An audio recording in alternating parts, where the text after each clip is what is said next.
시청자 여러분 안녕하십니까? VOA 뉴스투데이 시작합니다. 새해 잇따른 탄도미사일 시험 발사로 북한이 무력 시위를 벌인 상황에서 미한일 3국 외교장관 회담이 오는 12일 하와이에서 개최됩니다.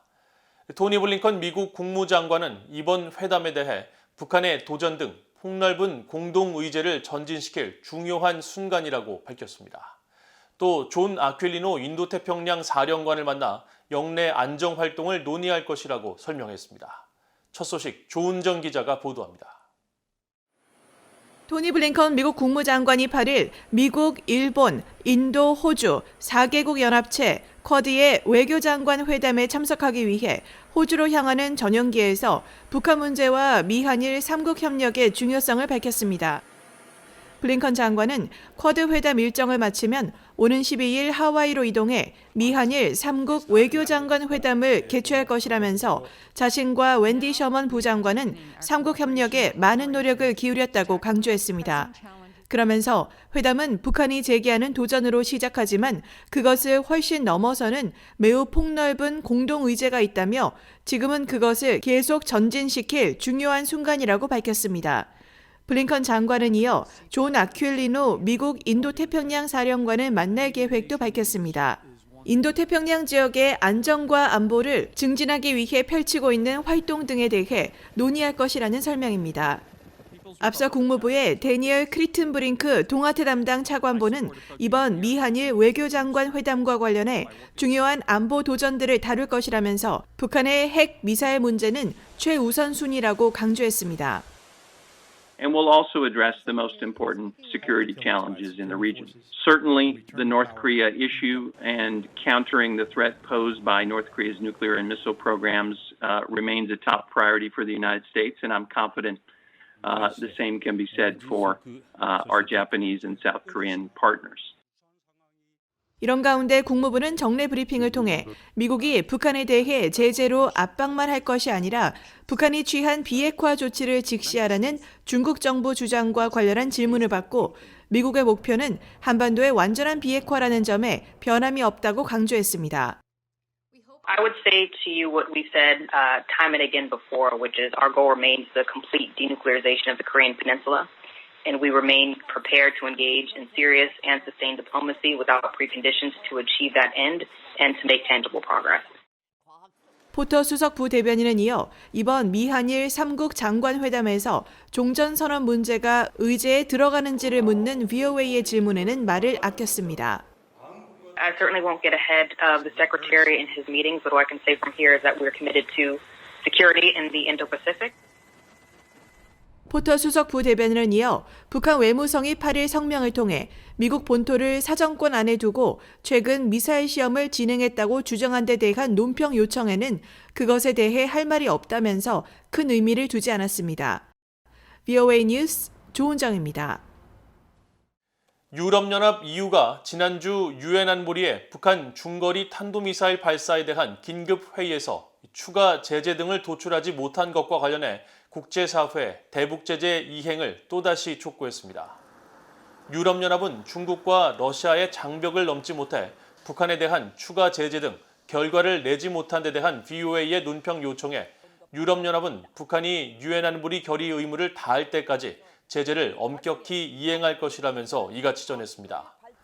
스웨덴 외교부도 VOA에 과거 유엔 안보리가 북한의 핵무기와 미사일 프로그램은 국제 평화와 안보의 위협이라고 선언한 바 있다는 점을 상기시키고 북한은 국제 약속을 이행하고 안보리 결의에 따라 완전하고 검증 가능하며 되돌릴 수 없는 방식으로 핵과 미사일을 폐기해야 한다고 강조했습니다.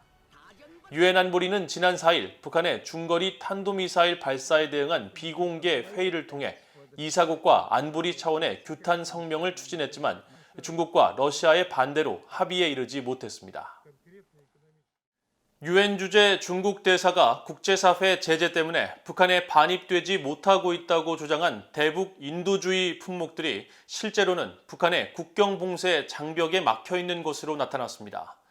유엔의 제재 면제를 승인받은 의료 장비와 농기구 등 1,000만 달러가 넘는 품목들이 북한의 조치로 발이 묶인 것이 사실인데 이를 제재 탓으로 연관 지으려는 시도가 있었던 것으로 보입니다.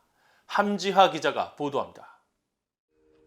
지난 7일 러시아가 주재한 유엔 안보리 회의에서 장주인 유엔 주재 중국 대사는 대북 제재가 북한 주민들에게 악영향을 끼치고 있다면서 사례들을 열거했습니다. 농기계와 의료 장비 등이 북한으로 반입되지 못하고 있어 북한의 민생에 어려움을 불러일으켰다는 겁니다. 安理会第2397号决议是通过以来造成了严重的人道后果，农用机具、医疗器材、净水管件等人道民生物资进口严重受限，粮食严重短缺，医疗条件落后。 그러나 BOA가 유엔 안보리의 인도주의 품목에 대한 대북 제재 면제 현황을 살펴본 결과 이 같은 주장은 사실과는 거리가 있는 것으로 드러났습니다. 대북 제재가 인도주의 품목의 반입을 막고 있다는 것이 중국의 주장이었지만 실제로는 유엔 안보리 대북 제재 위원회의 제재 면제 허가를 받아 북한 반입을 앞두고 있는 품목들입니다. 현재 대북 제재 위원회는 국제기구와 민간 지원단체 16곳에 대한 23건의 제재 면제 승인을 통해 약 3,000개의 품목, 실제 약 수십만 개의 물품들에 대한 대북 반입을 허가하고 있습니다. 이 중 구체적인 물품의 액수를 공개한 승인 서류는 절반 정도에 해당하는 12건이었는데 이들의 총합은 미화 1,214만 달러에 달했습니다. 결국 액수가 공개되지 않은 물품까지 합쳐 수천만 달러에 이르는 물품 수만 개가 북한 반입을 허가받아 현재 대기 상태에 있다는 의미입니다. 특히 장주인 대사가 언급했던 농기계와 의료 장비, 수질 개선용 파이프 모두 승인 서류에 골고루 분포돼 있습니다. 이탈리아 비정부기구 아그로텍 SPA는 여러 농업용 장비와 함께 중국산 농업용 트랙터를 크기별로 약 116대 북한에 지원하겠다고 신청해 허가받았고 유엔 아동기금 유니세프 등에는 북한의 수질 개선 프로젝트에 필요한 수백만 달러어치의 수도 파이프 등 관련 장비들의 대북 반입 승인이 떨어진 것으로 나타났습니다. 이들 품목들은 신종 코로나 바이러스 방역을 이유로 북한이 강화해온 국경 봉쇄 조치로 인해 반입되지 못했을 뿐 장주인 대사가 지적한 대북 제재에 영향을 받진 않은 겁니다. 미국 정부 당국자들도 이 같은 장주인 대사의 주장을 공개적으로 반박했습니다. Specifically on DPRK, this council heard from OCHA in its December briefing to the 1718 committee that the number one barrier to sending humanitarian assistance into the DPRK is the DPRK's self-imposed border closures, not international sanctions. 미국 국무부도 8일 브리핑을 통해 미국은 유엔에서 인도주의 제재 면제 절차를 간소화하기 위한 노력을 이끌었다고 밝혔습니다. 국무부는 또 인도주의 단체들의 신청에 대해서도 가능한 한 신속하게 검토하는 데 전념하고 있다면서 장진 대사의 주장을 일축했습니다. BOA 뉴스 함지아입니다. 북한이 지난해 국제사회로부터 배정받은 신종 코로나 바이러스 백신을 수령하지 않으면서 해당 백신은 필요국에 우선 전달될 계획이며 북한에 별도로 129만 회분의 백신을 배정했다고 신종 코로나 바이러스 백신 공급 국제 프로젝트 코백스가 밝혔습니다. 코백스를 운영하는 세계 백신 면역연합 대변인은 9일 북한 배정 물량의 변화와 관련한 BOA의 질문에 지난해 배정됐지만 북한이 거부한 물량은 우선적으로 백신 수령 의사를 밝힌 필요국가에 전달하기로 했다며 이같이 밝혔습니다.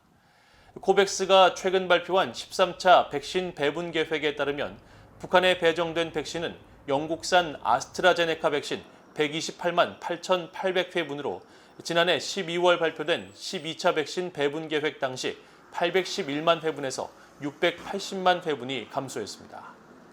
코백스는 이번 13차 백신 배분 계획에 따라 북한에 배분된 백신은 북한 당국이 국가적 전염병 대응의 일환으로 2022년 설정된 국제사회의 면역 목표를 따라잡을 수 있도록 기술적 고려에 따라 배정한 것이라면서 코백스는 신종 코로나 바이러스 접종 프로그램이 운영될 수 있도록 지속적으로 북한 당국과 대화하고 있다고 밝혔습니다. 북한은 아프리카 최빈국 에리트레아와 함께 전 세계에서 신종 코로나 바이러스 백신 접종을 도입하지 않은 두 나라 중 한 곳입니다.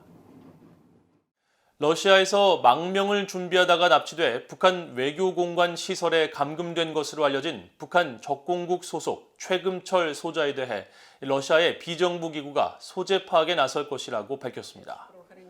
러시아에서 불법 이주민과 난민을 지원하는 시민지원위원회 스베틀라나 간누슈키나 대표는 9일 BOA와의 전화통화에서 블라디보스토크에 있는 시민지원위원회 소속 변호사와 관계자들을 통해 최 소좌의 소재 파악 등 조사에 나설 것이라고 밝혔습니다.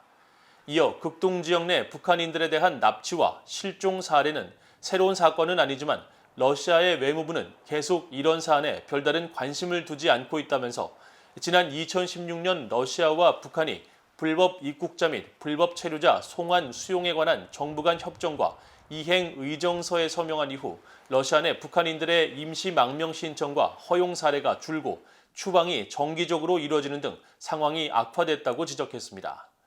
앞서 복수의 소식통은 VOA에 북한 적공국 소속 최고의 사이버 정보 암호화 전문가 중 한 명인 최금철 소자가 지난 7월 탈출해 유엔 난민기구에 망명 신청을 준비하던 중 현지 러시아 경찰에 체포된 뒤 북한 측에 인도돼 블라디보스토크의 북한 영사관이 관리하는 시설에 넉 달째 감금돼 있다고 밝혔습니다.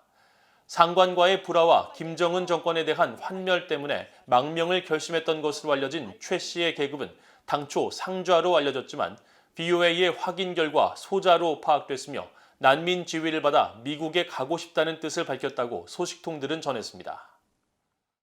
미국 의회가 최초의 흑인 전투비행단인 터스키기 에어맨 소속으로 한국전쟁에 참전했던 찰스 맥기 명예준장의 별세를 추모했습니다.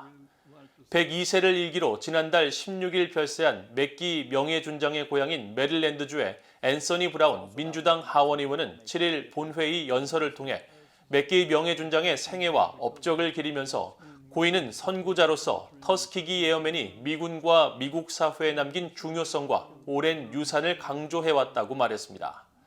맥기 명예준장은 흑인 분리 정책이 만연했던 1950년대 창설된 미국 최초 흑인 전투비행단 터스키기 에어맨 제332 전투비행단 소속으로 2차 세계대전과 한국전쟁에 이어 베트남전에도 참전했으며 현역 복무 30년 동안 6,308시간 총 409차례의 전투 임무 수행 기록을 남겼습니다. 이상으로 VOA 뉴스투데이를 모두 마칩니다. 시청해주신 여러분 고맙습니다.